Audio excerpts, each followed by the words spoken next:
Assalamualaikum warahmatullahi wabarakatuh. Perkenalkan, kami dari kelompok 3. Di sini kami akan mempresentasikan hasil dari diskusi kami mengenai pembentukan penawaran dengan mengembangkan strategi produk. Nah, ya di sini saya selaku pemateri pertama akan menjelaskan materi pertama terlebih dahulu. Yang pertama yakni mengenai strategi produk. Nah, kata strategi ini berasal dari kata Yunani, yakni strategia, yang artinya seni atau ilmu untuk menjadi jenderal.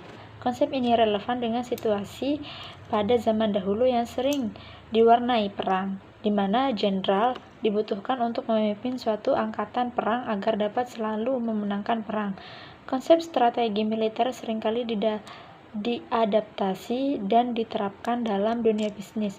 Strategi menggambarkan arah bisnis yang mengikuti lingkungan yang dipilih dan merupakan pedoman untuk mengalokasi sumber daya dan usaha suatu organisasi.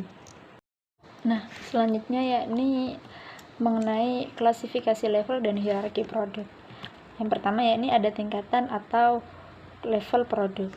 Nah, tingkatan atau level produk ini dibagi menjadi 5. Yang pertama yakni produk utama atau inti, yang kedua produk generik, yang ketiga produk harapan, yang keempat produk lengkap, dan yang kelima produk potensial. Nah, produk utama atau inti ini yaitu manfaat yang sebenarnya dibutuhkan dan akan dikonsumsi oleh pelanggan dari setiap produk. Dalam bisnis perhotelan, manfaat utama yang dibeli para tamu adalah istirahat dan tidur. Untuk bioskop, para penonton sesungguhnya membeli hiburan. Yang kedua, produk generik, yaitu produk dasar yang mampu memenuhi fungsi produk yang paling dasar atau rancangan produk minimal agar dapat berfungsi. Contohnya, hotel merupakan suatu bangunan yang memiliki banyak ruangan untuk disewakan. Yang ketiga, produk harapan atau expected product, yaitu produk formal yang ditawarkan dengan berbagai ribut dan kondisinya secara normal atau layak diharapkan dan disepakati untuk dibeli. Sebagai contoh, tamu hotel mengharapkan tempat tidur yang bersih, sabun dan handuk, air hangat, telepon, lemari pakaian, dan ketenangan. Tingkatan yang keempat yakni produk pelengkap atau augmented product, yakni berbagai atribut produk yang dilengkapi atau ditambahi berbagai manfaat dan layanan sehingga dapat memberikan tambahan kepuasan dan bisa dibedakan dengan produk pesaing. Misalnya hotel bisa menambahkan fasilitas TV, sampo, bunga-bunga besar, check-in and check-out yang cepat, pelayanan kamar yang baik, dan lain-lain. Tingkatan yang terakhir yakni produk potensial, yaitu segala macam tambahan dan perubahan yang mungkin dikembangkan untuk suatu produk di masa mendatang. Misalnya, ini hotel menambahkan fasilitas layanan internet, perekam video dengan kaset videonya, sepiring buah-buahan segar, dan yang lainnya. Nah, yang selanjutnya ini ada hierarki produk. Ya, hierarki produk ini ada 7 tingkatan. Yang pertama need family, yang kedua produk family, yang ketiga kelas produk, yang keempat lini produk, yang kelima tipe produk, yang keenam merek atau brand, dan yang ketujuh item. Yang pertama, need family, yaitu kebutuhan atau inti dasar yang membentuk produk family, contohnya rasa aman. Yang kedua, product family, yaitu seluruh kelas produk yang dapat memuaskan suatu kebutuhan inti atau dasar dengan tingkat efektivitas yang memadai, contohnya tabungan dan penghasilan. Yang ketiga yakni kelas atau produk, yaitu sekumpulan produk di dalam produk family yang dianggap memiliki hubungan fungsional tertentu, misalnya instrumen finansial. Yang keempat, lini produk atau product line, yaitu sekumpulan produk di dalam sekelas produk yang berhubungan erat. Yang kelima yakni tipe produk atau product type, yaitu item-item dalam suatu lini produk yang memiliki bentuk tertentu dari sekian banyak kemungkinan bentuk produk. Misalnya asuransi jiwa berjangka. Yang keenam ada merek atau brand, yaitu nama yang dapat dihubungkan atau diasosiasikan dengan satu atau lebih item dalam lini produk yang digunakan untuk mengidentifikasi sumber atau karakter item tersebut. Contohnya asuransi Bumi Putra. Dan yang terakhir yakni item, yaitu suatu unit khusus dalam suatu merek atau lini produk yang dapat dibedakan berdasarkan ukuran, harga, penampilan, atau atribut lainnya. Biasanya disebut pula dengan stock keeping unit atau varian produk. Misalnya asuransi jiwa bumi putra yang dapat diperbaharui. Assalamualaikum warahmatullahi wabarakatuh. Saya pemateri selanjutnya akan membahas mengenai strategi produk, strategi positioning, dan repositioning produk. Yang pertama yaitu strategi produk. Strategi produk merupakan alat pemasaran yang paling mendasar pada bauran pemasaran karena merupakan penawaran realitas oleh perusahaan pada pasar. Variabel-variabel dari strategi produk meliputi yang pertama yaitu jenis produk, yang kedua kualitas produk, yang ketiga desain, yang keempat bauran produk, yang kelima ciri-ciri produk, yang keenam merek dagang atau biasa disebut dengan brand, yang ketujuh cara pembungkusan atau kemasan produk, yang kedelapan ukuran produk, yang kesembilan pelayanan atau servis yang diberikan dan garansi. Strategi yang kedua yaitu strategi positioning produk.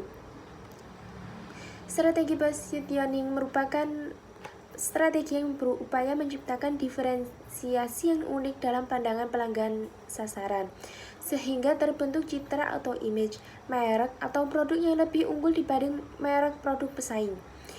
Paling tidak ada 7 pendekatan yang dapat digunakan untuk melakukan positioning, yaitu yang pertama, positioning berdasarkan atribut, yang kedua, positioning berdasarkan harga dan kualitas, yang ketiga, positioning yang dilandaskan aspek penggunaan atau aplikasi. Yang keempat, positioning berdasarkan memakai produk. Yang kelima, positioning berdasarkan kelas produk tertentu. Yang keenam, positioning berkenaan dengan pesaing. Yang ketujuh, positioning berdasarkan manfaat. Yang selanjutnya yaitu strategi repositioning produk. Strategi repositioning produk adalah strategi yang digunakan untuk melakukan positioning ulang suatu merek produk di pasar sasaran. Strategi ini dijalankan terkadang karena merek produk mengalami beberapa kejadian, yaitu yang pertama, adanya pesaing yang masuk dengan positioning yang sama persis. Yang kedua, adanya perubahan preferensi konsumen atau terjadi value migration sehingga value produk menurut pandangan konsumen berubah. Yang ketiga, adanya niche baru yang lebih potensial yang diikuti dengan sumber daya perusahaan dan kesempatan untuk masuk ke niche tersebut. Yang keempat, telah terjadi kesalahan positioning merek produk sebelumnya. Sekian pemaparan dari materi saya. Jika dirasa kurang jelas bisa dipertanyakan. Slide selanjutnya akan dijelaskan oleh pemateri yang ketiga. Yaitu strategi overlap, lingkup produk, desain produk, serta eliminasi produk. Untuk yang pertama yaitu strategi overlap.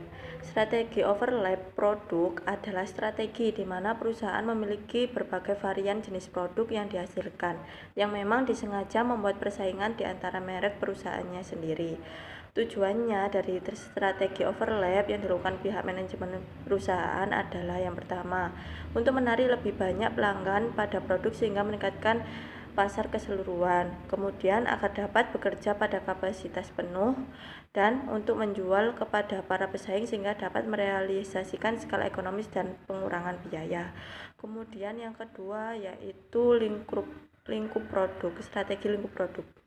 Strategi ini menyangkut perspektif terhadap bauran produk sebuah perusahaan, seperti jumlah lini produk dan banyaknya item dalam setiap lini yang ditawarkan. Strategi ini diterapkan berdasarkan misi keseluruhan sebuah unit bisnis, karena di dalam pernyataan misi perusahaan tercantum bisnis pokok yang sedang dilakukan. Kemudian yang ketiga yaitu strategi desain produk. Strategi desain produk sering juga dipilih oleh perusahaan guna meningkatkan kepuasan konsumen. Ada 3 pilihan desain produk, yaitu yang pertama, produk standar yang bertujuan meningkatkan skala ekonomis perusahaan melalui produksi massal. Kemudian yang kedua, produksi yang disesuaikan, yaitu strategi ini menyesuaikan desain yang dihasilkan dengan permintaan konsumen. Kemudian yang ketiga, produk standar dengan modifikasi. Desain ini memodifikasi dengan mengombinasikan manfaat dari 2 tipe produk. Kemudian yang terakhir yaitu strategi eliminasi produk. Strategi eliminasi produk merupakan upaya dalam menyesuaikan produk perusahaan yang gagal atau tidak diminati oleh pasar. Hal ini disebabkan karena produk gagal tersebut diyakini hanya merugikan perusahaan. Assalamualaikum warahmatullahi wabarakatuh. Nama saya Siti Masria. Di sini saya akan menjelaskan tentang strategi diversifikasi dan value marketing. Pengertian dari strategi diversifikasi yaitu merupakan sebuah konsep yang ditujukan untuk meningkatkan kinerja bisnis dengan jalan mengidentifikasi peluang untuk membuat bisnis semakin menarik namun tidak terkait langsung dengan bisnis perusahaan. Bentuk strategi diversifikasi yang diterapkan terdapat dua bentuk, yakni vertikal dan horizontal. 1. Diversifikasi vertikal, di mana diversifikasi dari atas ke bawah. Diversifikasi strategi yang umum jadi praktik pengusaha saat ini bahwa setiap perusahaan secara bebas memasarkan produknya tidak harus dari bawah. Sedangkan diversifikasi horizontal berbeda dengan vertikal, yaitu horizontal adalah membagi usaha secara konsentris dan konglomerasi. Pengertian dari value marketing yaitu seperti yang telah dikemukakan oleh Susanto, di mana marketing value merupakan paradigma baru pemasaran yang mencakup 3 hal besar. 1. Value exploration untuk memahami shareholder value dalam bentuk dividen dan harga saham. Customer value berupa atribut dan kinerja produk serta layanan, dan stakeholder value terutama karyawan sebagai ujung tombak dalam menyampaikan nilai. Nomor 2 yaitu valuation untuk menciptakan keunggulan kompetitif melalui functional value dan emotional value. Sedangkan nomor 3 yaitu value delivery untuk meningkatkan nilai bagi pelanggan. Dari sisi perusahaan, hasilnya tercermin pada laba dan rasio keuangan, kemampuan mendatangkan modal, posisi di pasar, pangsa pasar, serta potensi pertumbuhan.